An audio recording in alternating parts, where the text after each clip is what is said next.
Meus irmãos, a paz do Senhor. É com muita alegria que estamos juntos mais uma vez aqui na Academia de Pregadores. Eu sou o pastor Anderson Silva e nós louvamos a Deus pela sua vida, pela sua companhia, pela sua fidelidade. E mais uma vez nós ministraremos mais uma das nossas lições da Escola Dominical. Nós estamos estudando nesse segundo trimestre de 2016 sobre a maravilhosa graça, o Evangelho de Jesus Cristo revelado na carta aos Romanos. Nesta ocasião, nós estudaremos a lição de número 8. Lição de número 8, do dia 22 de maio de 2016. O título da lição é Israel no plano da redenção. O texto áureo está na carta aos Romanos, capítulo 11, e o versículo 36, que nos diz o seguinte: porque dele, e por ele, e para ele, são todas as coisas. Glória, pois, a ele eternamente. Amém. A verdade prática, que é a verdade a verdade que permeia toda a nossa lição, nos diz o seguinte: a eleição da graça é formada no presente por gentios e judeus nascidos de novo, bem como no futuro pela conversão da nação de Israel. Então nós vamos perceber nesta lição que a eleição, doutrina da eleição que é tratada por Paulo na carta aos Romanos, a eleição da graça envolve tanto judeus quanto gentios, assim como o projeto de Deus, assim como envolve também o projeto de Deus de restaurar futuramente a nação de Israel. O ponto central da lição, que é o cerne, que é o centro, que é a espinha dorsal da nossa lição, nos diz o seguinte: Deus tem um plano especial para com Israel. E nós vamos perceber, então, nesta oitava lição, o plano especial de Deus para com Israel. A nossa lição de número 8 está dividida em 3 pontos. O primeiro ponto vai falar sobre a eleição de Israel dentro do plano da redenção. O segundo ponto vai falar sobre o tropeço de Israel dentro do plano da redenção. E o terceiro sobre a restauração de Israel dentro do plano da salvação. Como nós já falamos em aulas anteriores, na carta aos Romanos, Paulo está discorrendo sobre soteriologia, a doutrina da salvação.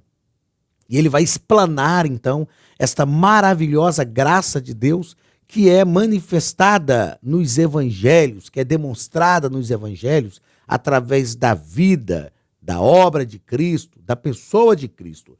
Dentro deste projeto soteriológico, Paulo vai, neste capítulo de número 9, falar sobre a eleição de Israel, sobre Israel dentro deste plano da redenção. O objetivo geral da nossa lição: compreender a sorte de Israel no plano da salvação. Muitas pessoas confundem, não têm uma ideia aclarada em relação ao projeto de Deus para Israel, porém, nessa lição nós iremos compreender qual o projeto de Deus para Israel, compreender a sorte de Israel dentro deste plano da salvação. Nós temos também os objetivos específicos, um ligado a cada ponto da lição, o primeiro ao primeiro ponto, o segundo ao segundo e assim sucessivamente. O primeiro objetivo específico: mostrar a eleição de Israel dentro do plano da redenção. Mostrar que Deus elegeu, Deus escolheu Israel. Segundo, analisar o tropeço de Israel dentro do plano da redenção. Perceber qual foi o tropeço, por que Israel tropeçou, em que Israel tropeçou. Nós trataremos disso no segundo ponto. E no terceiro ponto, explicar a restauração de Israel dentro do plano da redenção. O projeto restauracionista, o plano de Deus para restaurar Israel. Leitura bíblica em classe. Está na carta aos Romanos, capítulo 9, do versículo 1 ao versículo 5, o capítulo 10, do versículo 1 ao versículo 8, e o capítulo 11, o versículo 1 ao versículo 5. O texto bíblico nos diz o seguinte: em Cristo, digo a verdade, não minto, dando-me testemunho a minha consciência no Espírito Santo.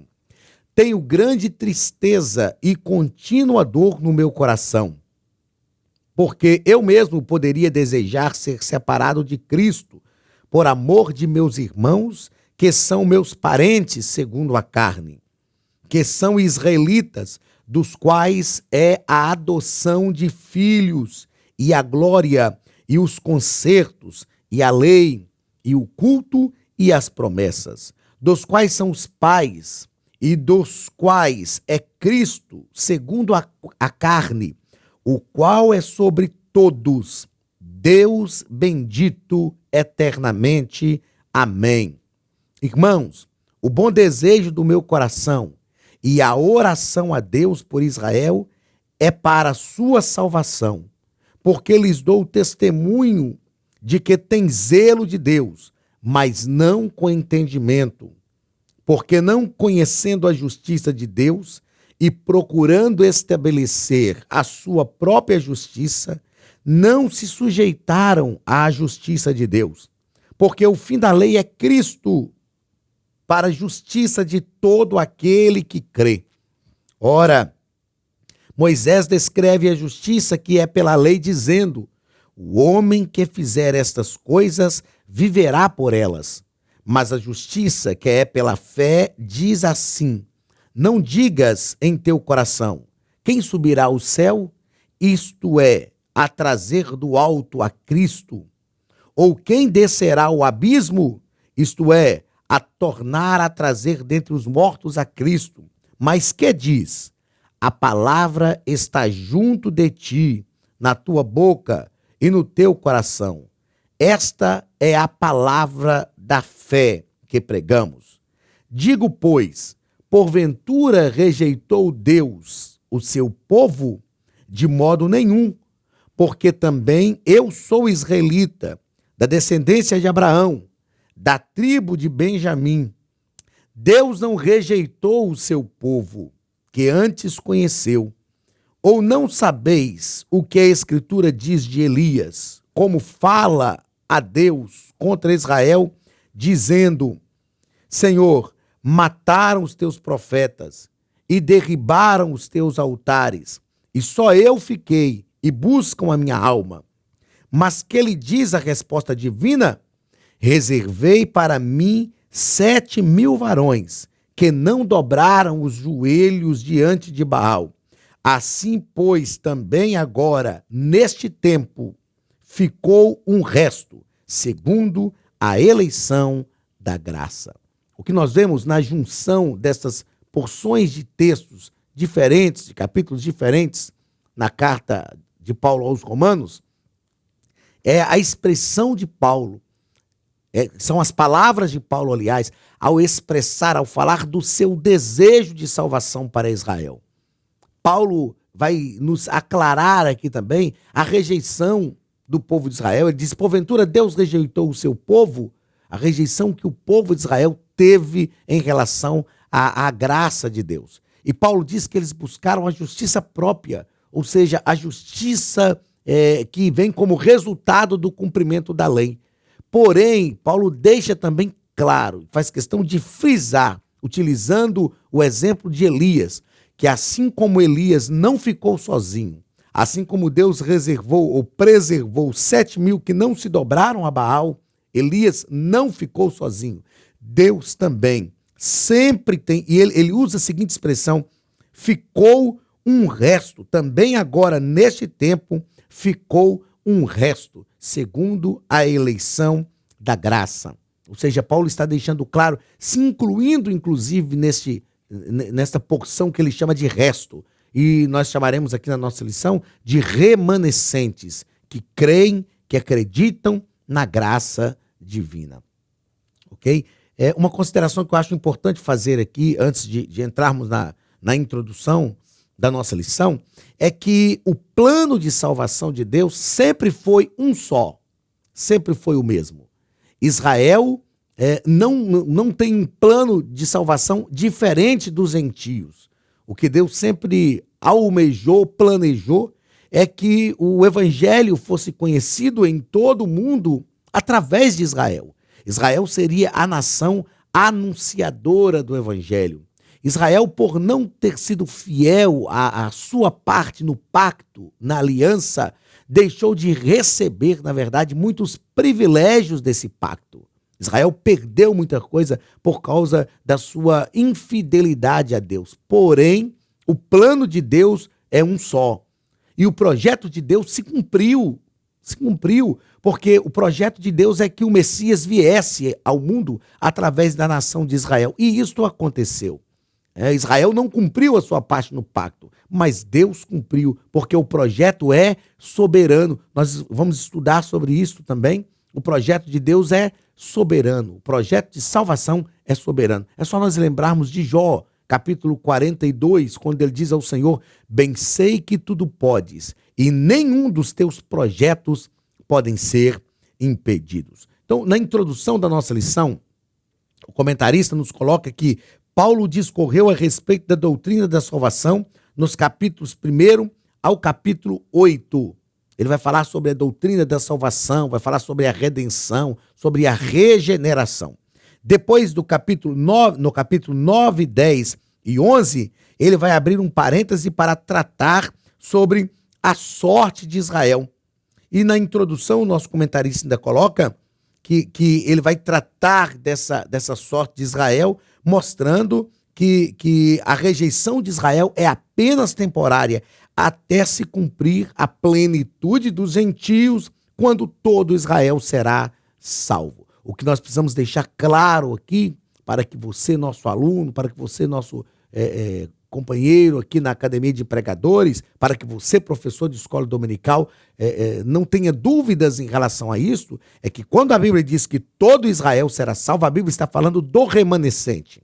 Do remanescente. A salvação nos nossos dias segue os mesmos parâmetros, tanto para Israel quanto para gentios. A salvação nos nossos dias está ligada ao reconhecimento de Jesus como Messias, como Salvador, como aquele que veio para remir o seu povo.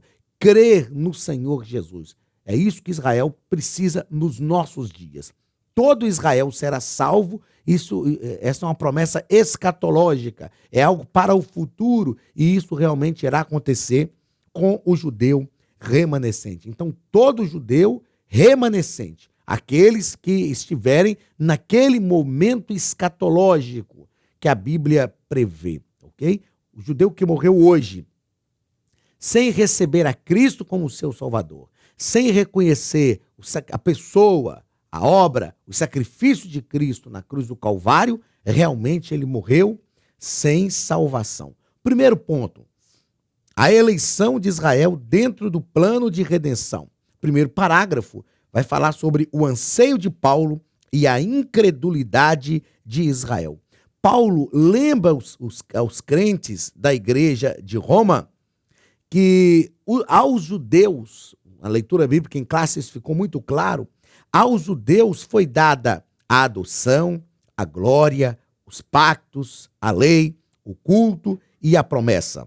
Então, Paulo ansiava. Ele diz que ele ansiava, o texto bíblico está dizendo, ele diz o seguinte: eu anseio que eles conheçam também o plano da salvação, que a mente deles se abra para o plano da salvação. Porém, Israel rejeitou o Messias por incredulidade humana. Jesus não veio como o Messias que era esperado por eles, o Messias salvador, aquele que os libertasse do jugo de Roma, aquele que fosse o ungido de Deus, porque para Israel este é o Messias, o ungido de Deus para liderar o povo politicamente falando. Jesus não veio tão somente como ungido de Deus, ele veio como o próprio Deus para redimir o seu povo. E Israel não compreendeu e rejeitou a Cristo como seu Salvador. Rejeitou por incredulidade, rejeitou por não crer, rejeitou por não aceitar o Cristo como Messias. Então, 6 coisas Paulo deixa claro que foram dadas por Deus a Israel. Quando nós lemos a carta de Paulo à igreja de Éfeso, a carta aos Efésios, Paulo também deixa claro na carta aos Efésios que a salvação vem dos judeus. E 6 coisas foram dadas a Deus, a Israel, que são intensamente importantes para o exercício da vida cristã. São coisas que são dadas também hoje à igreja, mas foram dadas a priori a Israel. Quais são essas coisas? Primeiro, a adoção. Adoção de filhos. Nós fomos feitos também herdeiros de Deus porque fomos enxertados na videira. A segunda coisa, a glória de Deus sobre Israel. A terceira, os pactos, as alianças. Quarta, a lei. Quinta coisa, o culto, a adoração, a reverência. E sexto, as promessas de Deus. As promessas de Deus que foram dadas a Israel foram transportadas também à igreja. Por que nós podemos afirmar isto? Porque nós temos a convicção que o Israel de Deus, como nos diz aqui, a verdade prática, a eleição da graça é formada no presente por gentios, por judeus e judeus nascidos de novo, bem como no futuro. Então, hoje, a eleição da graça é formada por judeus e por gentios que nasceram de novo, nasceram da água e do Espírito. Porém, no futuro, esta eleição da graça é formada também pela conversão de Israel. Segundo parágrafo do primeiro ponto, os eleitos e as promessas de Deus.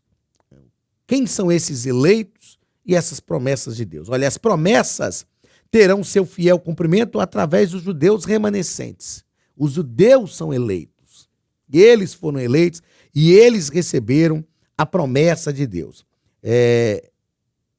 Esses judeus que foram eleitos por Deus terão esse cumprimento, então, das promessas através dos remanescentes, dos gentios que abraçaram a fé e do Israel que será restaurado no futuro. Então, o que nós vemos aqui são promessas escatológicas, promessas de Deus para o seu povo, a fim de que eles perseverem, continuem, a fim de que eles permaneçam servindo ao Senhor. Paulo está se referindo à eleição não individual, mas à eleição coletiva. Existem pessoas que tomam esses textos para falar do que nós chamamos de predestinação fatalista. Uma vez salvos, salvos para sempre. Tomam essa promessa escatológica de restauração de Israel para mostrar que mesmo que Israel se desvie, mesmo que Israel saia da presença de Deus, que todo Israel será salvo. Como nós já falamos aqui, esta eleição não é uma eleição individual, mas uma eleição coletiva. E todo Israel que será salvo será o Israel remanescente. Aqueles que morrerem hoje sem conhecerem a Cristo ou sem reconhecerem a Cristo como Salvador, não serão salvos. Essa é a verdade, não serão salvos. Então, a eleição que a Bíblia trata é sempre, ou a predestinação que a Bíblia trata, é sempre coletiva e não individual, não nos dando margem deste modo para tratar, para conceber a eleição fatalista, uma vez salvos, salvos para sempre. Ou não nos dá margem também para afirmar que Deus criou uns para a salvação e outros para a perdição. Nós não temos margem bíblica ou teológica para fazer este tipo de afirmação. Então, a predestinação é uma predestinação corporativa. Então, o segundo ponto nos fala sobre os eleitos e as promessas de Deus. Aqueles a quem Deus elegeu, Deus fez promessas, mas esta eleição, essa predestinação é uma predestinação corporativa. Terceiro parágrafo do primeiro ponto. Eleição, justiça e soberania de Deus. O apóstolo Paulo, ele afirma que o endurecimento do coração de Faraó, ele vai tomar isso como exemplo, e ele afirma que o endurecimento de coração de Faraó ocorreu quando Faraó resistiu à vontade de Deus. Deus, ele suportou, Paulo vai falar disso também, que ele suportou os vasos da ira e eles se tornaram por si mesmos objetos da ira de Deus. Veja bem, existe aqui neste ponto alguns teólogos que afirmam que Faraó foi tão somente uma peça, foi manipulado por Deus como uma peça de um tabuleiro, né? Um tabuleiro de damas ou de xadrez. Na verdade, quando a Bíblia diz que Deus endureceu o coração de Faraó, não quer dizer que mesmo que Faraó quisesse deixar o povo de Israel ir, Deus não permitiria, porque o coração dele teria que se endurecer. Nós entendemos e aprendemos que os escândalos vêm, os problemas surgem, mas Deus não produz isso. Deus, sem dúvida nenhuma, usa aquilo que já é propensão, que já é intenção do coração da pessoa. No caso de Faraó, especificamente falando, Faraó não queria deixar o povo de Israel ir, não porque ele não queria que o povo adorasse a Deus, mas ele não queria liberar o povo de Israel do Egito, porque o povo de Israel era a mão de obra barata do Egito. Então Deus usa aquilo que já era propensão do coração de Faraó, intenção do coração de Faraó, para fazer cumprir as suas promessas e para demonstrar o seu poder ao libertar a nação de Israel. Então Deus não manipulou de forma espúria o desejo do coração de Faraó. Não, de maneira alguma. Deus usou aquilo que já era uma intenção do coração de Faraó para demonstrar o seu poder, para demonstrar a sua graça. Então, Deus, em sua justiça e soberania, escolheu Israel para fazer parte do seu plano redentivo. Então, a eleição de Israel vem porque Deus amou este povo. A justiça de Deus foi executada e é executada através da nação de Israel para restaurar a humanidade. E a soberania de Deus vai nos ensinar que os projetos de Deus não podem falhar.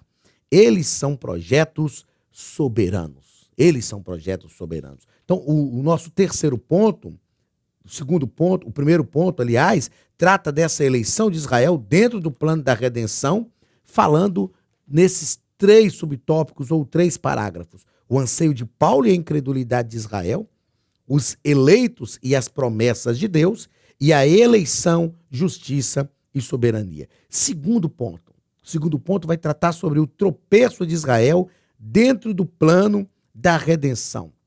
O apóstolo Paulo, no primeiro parágrafo, vai nos mostrar aqui, o comentarista nos deixa isso claro, que eles tropeçaram em Cristo. Eles tropeçaram em Cristo. Cristo foi a pedra de tropeço para Israel. É interessante que às vezes nós usamos esse termo, popularmente falando, e acusamos, olha, fulano de tal é pedra de tropeço. E aí fica parecendo que quem está errado, na verdade, no nosso contexto humano, quem está errado é quem se coloca nessa atitude de pedra de tropeço. Porém, quando Paulo fala que eles tropeçaram em Cristo, ele não está querendo dizer que Cristo estava errado, equivocado, por ser pedra de tropeço. Cristo tornou-se pedra de tropeço, uma vez que Israel não quis receber a Cristo como seu Messias. Então, o mesmo Cristo que salva é o Cristo também que condena. Então, Jesus é a salvação para aqueles que creem nele, mas ele é a pedra de tropeço para aqueles que não creem.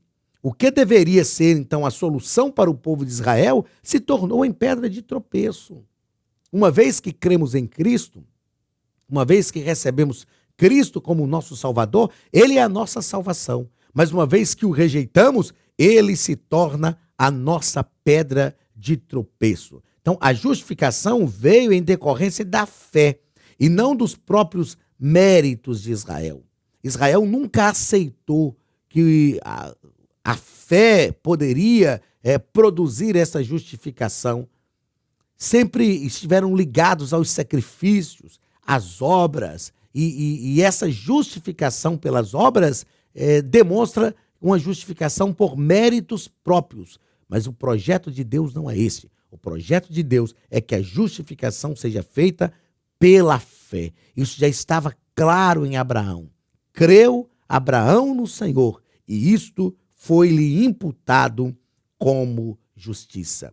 Os judeus tropeçaram em Cristo porque não creram, mas eles tropeçaram também na lei. Então, ao buscar a justiça própria através da lei, eles acabaram por rejeitar a justiça de Deus que vem através de Cristo. E eles tropeçaram na lei por quê? Porque eles não puderam cumprir a lei. Eles não conseguiram cumprir a lei. Então, rejeitaram a justiça de Deus através de Cristo, buscaram a justiça própria através do cumprimento da lei, porém, eles não conseguiram cumprir a lei. Então, Cristo tornou-se pedra de tropeço porque eles rejeitaram a Cristo. A lei tornou-se em pedra de tropeço porque eles não conseguiram cumprir a lei. Porém, no terceiro parágrafo deste segundo ponto, vai nos deixar claro, vai dizer que eles rejeitaram também na palavra. Por quê? Porque eles não quiseram ouvir aquilo que Deus havia planejado para eles. Os judeus não responderam positivamente. Os gentios responderam positivamente a esta palavra. Por isso, eles foram aceitos. Então, os judeus não entenderam que o Antigo Testamento falava do Cristo que estava ali, que estava diante deles. O próprio Cristo, certa feita, disse aos judeus, olha, vocês leem as Escrituras porque vocês buscam encontrar nela a vida eterna, e isso é verdade porque são elas que de mim testificam. Mas quanto a mim, que sou Cristo, ou seja, a promessa que é declarada nas Escrituras, vocês não me aceitam. Então eles tropeçaram também na palavra. Tropeçaram em Cristo porque rejeitaram a Cristo. Tropeçaram na lei porque não conseguiram cumprir a lei. Tropeçaram na palavra porque não creram, não deram crédito à palavra e àquilo que a palavra falava do próprio Cristo. Terceiro parágrafo da nossa lição, terceiro e último ponto, aliás, vai tratar sobre a restauração de Israel dentro do plano da redenção. Eu já tive alunos que não concordavam com essa restauração de Israel, dizendo o seguinte, Deus tem um trato especial com o povo de Israel. Eles rejeitaram, eles não quiseram, então pronto, o tempo deles passou, este é o tempo dos gentios e pronto. Na verdade, se Deus restaurou a todos nós, mas se nós que somos gentios tivemos a oportunidade de ser restaurados por Deus, por que não a nação de Israel? Por que não o povo escolhido por Deus? O que a lição vai nos ensinar nesse terceiro ponto é que Deus tem poder para restaurar sempre. A ação do Espírito Santo em nossa vida sempre foi e sempre será uma ação restauradora. Glórias a Jesus, porque é um projeto de Deus para restaurar Israel. Porque se é um projeto de Deus para restaurar Israel no fim das coisas, isso quer dizer que a porta da restauração ainda está aberta para todos nós, seja qual for a falha que cometemos. Se Deus alcançou Israel e há uma promessa escatológica de alcançar Israel, a promessa de Deus está também sobre a nossa vida. Então, a restauração de Israel dentro do plano da redenção. Primeiro parágrafo, Israel, o remanescente. Então, esta promessa de restauração de Israel para o remanescente nos demonstra a justiça e a soberania de Deus na restauração de Israel. Justiça, porque se Deus foi justo com os gentios ao enxertá-los na videira verdadeira, Deus também vai ser justo com Israel. Se Deus nos restaurou, nos enxertando na videira, nós que éramos jambuzeiros bravos, como a palavra de Deus nos diz, se Deus nos restaurou, nos enxertando na videira verdadeira, por que Ele não restaurará o próprio Israel, que é a videira verdadeira, não é? Então Israel, o remanescente, como nós já falamos no início da lição, e é bom deixar isso claro novamente, o que vai ser restaurado escatologicamente é Israel, o remanescente. Olha, então para Paulo, da mesma forma que Elias se manteve fiel no meio de um Israel apóstata, assim também havia um remanescente que se mantinha fiel através de Cristo. Então Deus sempre teve os seus remanescentes. Eu sei que vivemos um momento de crise em todas as áreas na nossa nação.